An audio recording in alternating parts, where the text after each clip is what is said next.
So my name's Emma from the Alzheimer Society, and this is one of my partners, Amie from British Gas. So we've been working for the past couple of years to understand how we can support people affected by dementia, both who are customers and staff. So yeah, we're going to do a quick kind of walkthrough today on kind of what a dementia-friendly business is, kind of what the benefits are, why you should do it, what challenges people with dementia face, so both in the community but also as kind of customers and kind of, yeah, basically people who might be working in your organisation. So kind of firstly, the kind of background to all of this. Yeah, sorry, I don't know what's happened. It's kind of... Well... Yeah. Anyway, so yeah, the background to this. In 2015, we started a challenge with the Prime Minister then, David Cameron, and the Department of Health funded the Alzheimer Society to work with large organisations to understand what they need to do to tackle dementia. With 850,000 people in the UK at the moment living with dementia and 230,000 people being diagnosed each year, it currently is the biggest killer in the UK. So 1 in 3 people will die with dementia. So this was something which was incredibly important, and we were lucky to work with other corporate organisations, including British Gas, Heathrow, Sainsbury's, to kind of understand what we need to do to support people. So kind of, yeah, why kind of to become a dementia-friendly business and kind of what it means. It has a kind of huge impact on employee retention, sick leave. Increasingly now you have people who are sandwich carers who are both looking after their children but also potentially their parents. That is kind of, they're the people who have been in your organisation for decades. They've got huge amounts of experience. You've probably invested tens, twenties of thousands of pounds of time into training them. You can't lose them at this peak period. But as well as that, customer and client retention, there's amazing stats out there from KPMG that basically at the moment businesses aren't considering older customers, and they're actually losing out on a huge percentage of the market share. And by focusing on younger customers and neglecting to provide that bit of support, they're not really supporting people. And kind of, yeah, Amie, from your kind of perspective, you've worked with us now for a couple of years. What's your kind of perspective on why the benefits of becoming a dementia-friendly business? Yeah, I think, well, firstly, it genuinely felt like the right thing to do for our customers. Looking at our customer base, we reckon we've probably got 100,000 customers, so it is clearly something we need to tackle. But commercially, how you sell that back into a business to jump on board. For us, if you think our guys in customers' homes, people with dementia may make repeat calls. That means we're sending out people continuously to fix a problem that they probably fixed 2 weeks ago, and that customer just forgot that they'd already made that call. Customer service, complaints, those start to come down.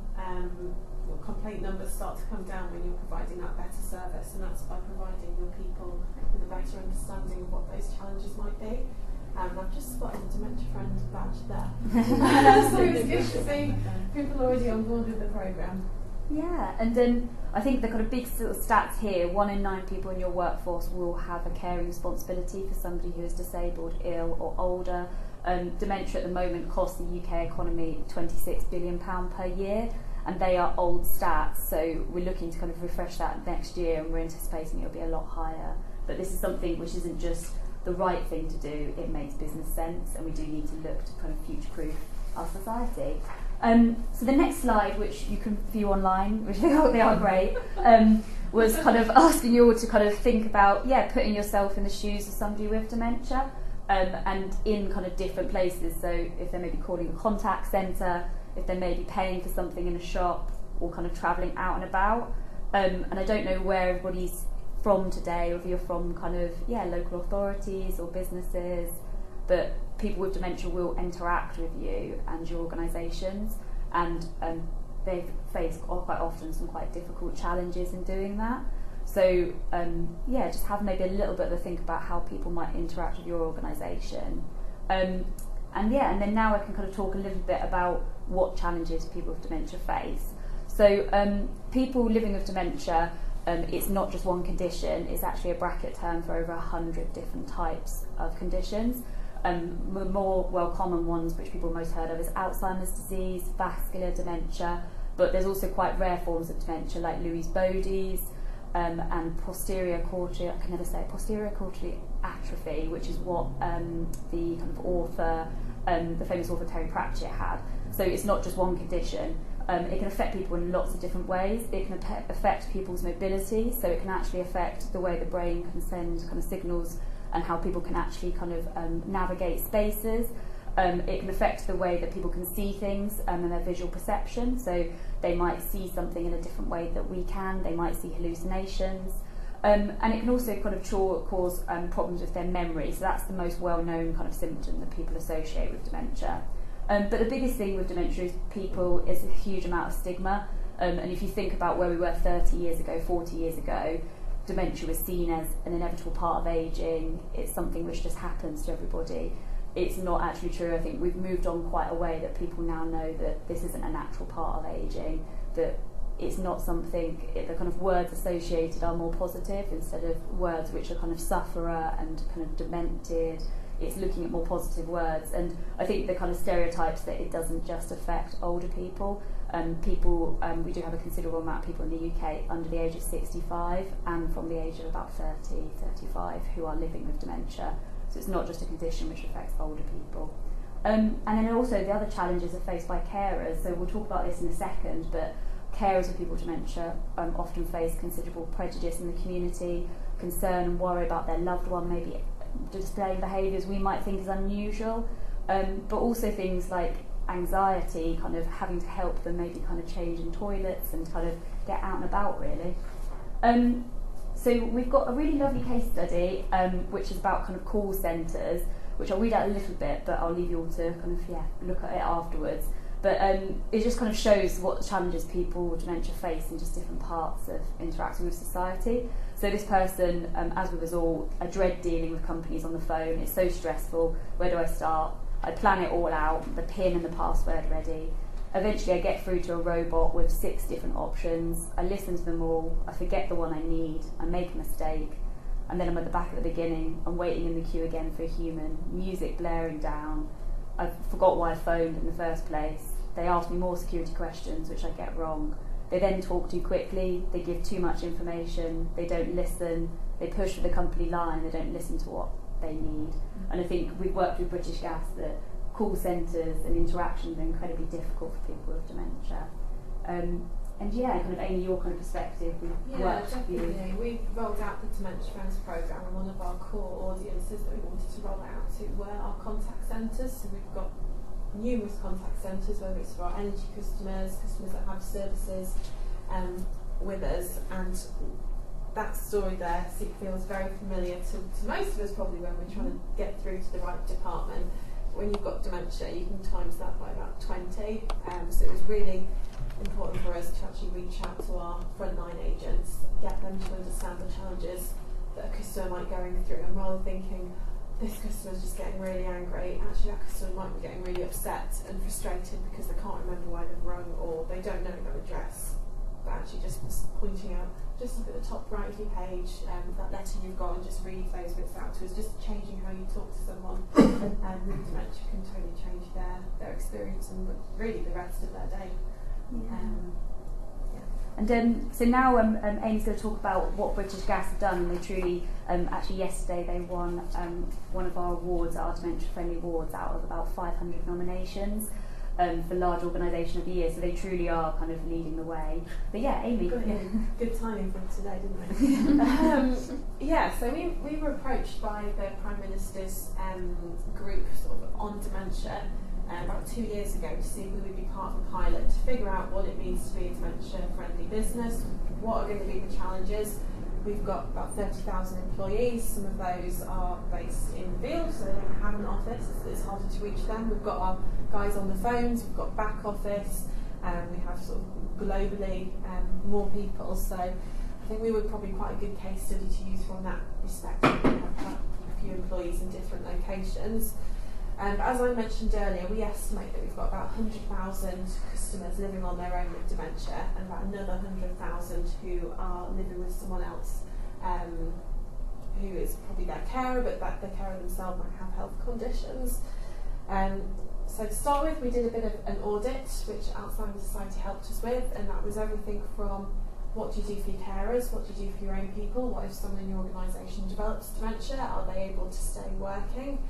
what do you have in place, right through to what do you do for your customers. What if a customer rings and doesn't know their account information, or what if a carer rings and says, I want to do power of attorney. So we kind of did start to finish a bit of an audit on everything. There were definitely some bloopers that we had to figure out and work a bit harder on. So that was an amazing process. We also actually looked at where our offices were, and our offices were part of communities. We're not just this concrete block, we're part of those. We live in those communities. What can we do with the people who are with dementia where we work? So in Chandler's Ford, which is near Southampton, we actually joined the local Dementia Friendly Action Alliance, and we now sort of work within that community. We share best practice, we open up our offices, if people need meeting space, we actually have drop-in sessions. So if someone with dementia or a carer just can't figure out their bill, they can come in and we can take the time. We don't have to do all the phone, the music blaring down the line. We can just take our time and work through that bill with them. And we're hoping to expand that sort of approach to all our offices, making sort of those safe places for people to come to. So we are now over 20,000 dementia friends. For anyone, public, private, voluntary, get involved. It's so easy to roll out. All the material is provided by Alzheimer societies. It's free. You can do sort of face-to-face sessions. You can train up your own champions who can deliver the sessions. That's how we started. Or you can do sort of a more online version with sort of e-learning, if that's sort of the best approach for your organisations. But there's sort of a whole menu of ways that you can roll it out, and it has been astounding the reaction we've had from people, particularly our frontline, because you say the word training or you say the word upskilling or learning and you tend to get a massive groan. But we've done these sessions and straight away it clicks. Either they're like, oh my goodness me, that's what Grandad had, or this is what my mum's doing at the moment. And it can get quite emotional for some people because they're like, oh my word, if I'd known this, I would have done something differently. So the first stage, it's become very emotional on a personal level, but then subconsciously they picture, and when they hear someone on the phone or if they're in a customer's home and they spot these things, they're like, okay, I need to behave a bit differently, what else can I do to help? So we found it incredibly powerful, as well as for our own people. We have a carers network of 1,000 people. Many of those care for someone with dementia, and there'll be loads more that don't even know the support that internally we have available. So yeah, it's been incredibly powerful for us, and I would encourage anyone who can get that kind of message out to your organisation to do it, because it's been phenomenally powerful for us. Brilliant, thank you, Amy. So just to give you a bit of an overview about the kind of Dementia Friendly Business Guide which British Gas helped us to write, it involves looking after your people, your processes and your place. So people is looking at your own staff, how are you supporting your staff who may be caring for somebody with dementia who might go on to develop dementia themselves. How are you looking after your customers, so how are you supporting kind of staff to be aware of what challenges they might face, how you can help them with your processes. It then looks at kind of processes, so for kind of how you communicate to customers. So what do you, how do you make sure you make communication easy by written, if it's on the website, if it's via phone, and then also information and signposting. There's lots of support available for staff and for customers from many different organisations, ourselves, and many other kind of bodies. So it's actually kind of how can you help them. And also place, as kind of Amie said, kind of your physical environment. If you've maybe got a store or a kind of supermarket or somewhere where you maybe need to kind of change that to make it supportive, but also kind of engaging with your wider community. So if you ever want to go look at the slides, there's a nice little kind of checklist for each of these areas to kind of make it easy. For people, basically dementia friends, looking at further training, especially if you're in some sectors like health and social care, emergency services, anything in the civil service, transport, retail, you probably do need to look at doing a bit more than maybe dementia friends for kind of further training. And then, as well, looking at kind of your legal obligations for your staff, so flexible working, making sure people are aware of that. And British Gas have done kind of quite a bit on kind of supporting your own staff, your carers, and kind of for us the people strand, it's twofold. It's customers, but it's also employees. So we have a before sort of we got engaged with the Dementia Friends programme, we had quite a robust carers policy. So we will fund carers leave. We won't expect people to take annual leave for their caring responsibilities. And there's a whole network of people. We're starting to look at how we can maybe create a dementia carers network, because obviously a lot of shared experience and back to the storytelling. It's a great way to get people involved, and oh my word, it's not just me. I'm okay to have these feelings. I'm okay to have these struggles. So the carers network has been really, really important to us for helping people who are caring for those with dementia. Brilliant.